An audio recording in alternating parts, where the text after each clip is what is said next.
Okay, everyone, I want to get right to it today. I want to talk to you about your businesses, and I want to talk to you about what really makes it move, what really matters in business. We often talk and hear speeches in WFG, myself included, TFA, about identity and belief and leadership building and how we think and being positive and hard work and all these intangible things. But at the end of the day, it's the tangible things, it's the real things that make businesses grow or die. In our business, it's the ability to get somebody to produce a result, or what I call closing. Closing's a nice way of saying, or a harsh way of saying, I guess, getting people to do things that are in their best interest, persuading people to say yes. And in our business, if you can't persuade people to say yes, you're going to lose. In our business, it's yes to the opportunity and yes to our financial products. And at the end of the day, what our business comes down to is, can you close? Can you get a check? Can you get people to say yes to you, to buy a product from you or to buy our business from you? And then from there, it's your proficiency level, your ability to transfer that skill of closing people to other people. And if you can't do it, you're going to lose. It's the number 1 skill, it's the number 2 skill, it's the number 5 skill, it's the number 10 skill in our business. I don't care what list you have, it's by far the most important thing, and it's the most important thing multiplied by 10 times other things you could come up with. The ability to get people to say yes, the ability to give a presentation, at the end of it they say yes, the ability to overcome objections when someone says the basic things in our business. I want to think about it. It's too much money. I don't want to be a salesperson. I read something on the internet. I want to talk to my wife. Is this network marketing? Whatever the questions are, the objections you get, your ability to overcome them and move to yes. If you can't do that, you're going to lose here. If you can't train people to do that, you're going to lose here. If your meetings don't train people to do that, people will stop coming to those meetings. We spend way too much time. My hallucination is you and your office spend way too much time on motivating, inspiring speeches instead of teaching. Instead of actually getting people to do our craft, to become professionals, to get yourself to do it. You think about it, if you drew a line in the sand, you said, these are all the people in our organization's history that have gotten a check or have gotten to SMD. And then on the other side are all the people who didn't get to SMD or have never gotten a check. What do all the people who've gotten a check, or let's just say got to SMD, which is just a basic level in our company of proficiency, have gotten to that level, what do they all have in common? Well, not a lot. Some of them are smart, some of them aren't so smart. Some of them are Caucasian, some of them are Asian, black, Hispanic, you name it. Some of them are tall, some of them are short. Some of them are men, some of them are women. Some of them are immigrants, some were born in our country. They don't have a whole lot in common. Some are married, some are single, some are old, some are young. What do they have in common? They can all close.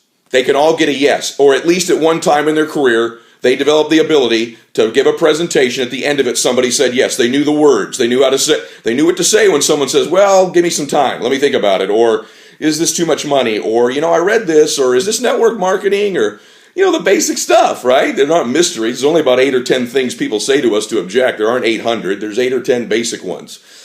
And when you can overcome those things and give a presentation, you win. We know they can do this because we wouldn't have sent them a check without their ability to do it. I'm positive they could do it at one point because we sent them a check. All these other people over here who didn't make it, didn't get a check, or didn't get to SMD, what all them in common? Some are smart, some aren't so smart. Some are black, some are white, some are Asian, some are Hispanic. You get the point. Some are tall, some are short. They got all that in common too. What do they all for sure have in common? They can't close. They can't get a check. That's why we never sent them one.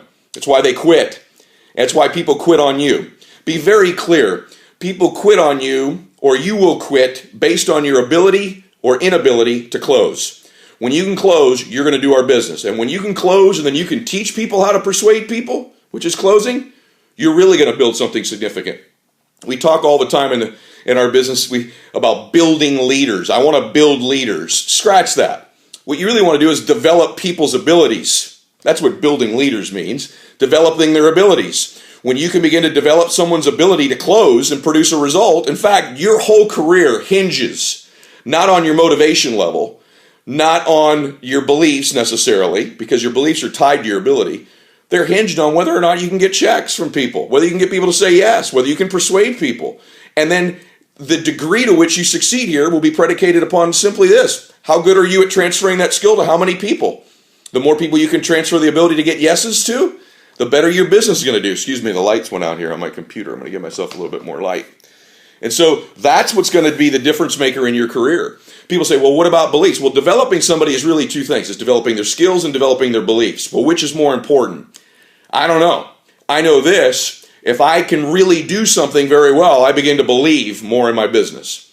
And so I would say probably the skill set of being able to do something is more important than believing me, because once you get me to be able to do something, I believe I can do it. My beliefs go up that I can succeed at something.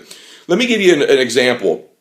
If I were running a gym, or I were a trainer at a gym, and I brought you into my gym and all I ever did was motivate you, you're going to be so fit. You're going to be one of the great workout people of all time. You're going to be in incredible shape. You know how great this dream's going to be. It's going to be amazing how fit you are. But I never teach you how to use any of the equipment. I never teach you how to produce any results. But week after week you come in and you think we're going to work out. You think I'm going to train you on how to use the equipment. That would be normal. But I don't. You come down every week to my gym and I motivate you.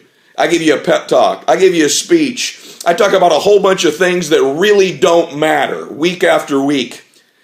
If you stop showing up after a while, should it surprise me if I owned a gym and you came down there every Tuesday night and every Saturday and I never showed you how to use any of the equipment? Or very rarely did I. See, what starts to happen is when you come to the gym, you start to not know how to use the equipment. You don't want to use it. Heck, you might embarrass yourself if you use it. You might even hurt yourself and look bad if you started to try to do this workout thing I've never taught you how to do. And the more and more you come down, the more and more you begin to get scared of doing it because I've not taught you how to do it. The more your body doesn't change, the more you stop showing up and you eventually quit. It ought not to surprise me if I own a gym. It ought not to surprise you if you own a WFG business. Your ability to train people how to use the equipment of WFG, which is closing, is everything. It's everything plus everything else you could come up with. If we owned a jewelry store, I said this earlier, we own a jewelry store, your success is predicated on your ability to get them to buy jewelry. If you owned a Domino's Pizza, your success is predicated on your ability to get people to buy pizza. If you owned a Jiffy Lube, your success is predicated upon your ability to get people to do oil changes with you, closing them, persuading them to do things that are in their best interest. They ought to change their oil. They ought to get a pizza from time to time. They ought to have a nice piece of jewelry. But it doesn't matter how motivated you are if you can't do it. And so what I'm telling you is everything in our business is closing, is the ability to teach people to close. Ask yourself a question on a scale of 1 to 10. If you think, let's say I'm a good closer, or your executive vice chairman's a good closer. 1 to 10, if they're a 10, where are you? And that's where your income is. That's where your success level is in WFG. It's not that you're not motivated. It's not that you haven't bought the dream. It's not that you don't love the company.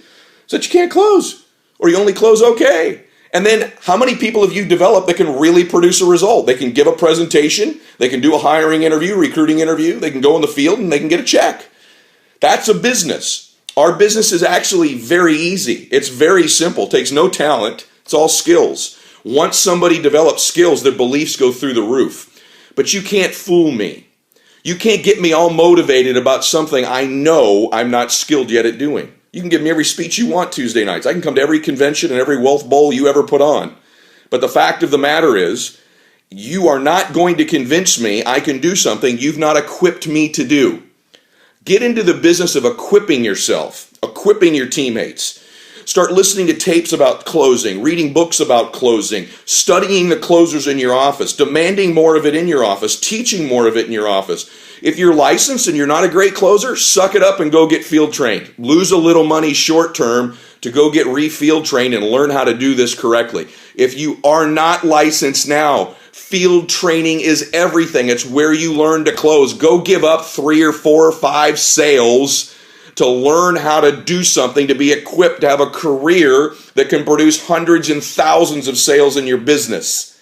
Don't think so short term about Jim and Sally and Larry down the street, the 3 sales you're going to hold on to that you don't know how to do anyway, and go out there and get field trained with these 3 people. Let us get some referrals, and now you've got a career and you can run a company that produces hundreds and thousands of jewelry sold, pizzas sold, financial instruments sold, and people recruited. You get the concept. The ability to persuade people, the ability to close, and the ability to transfer that skill to people is our business. Get better at it.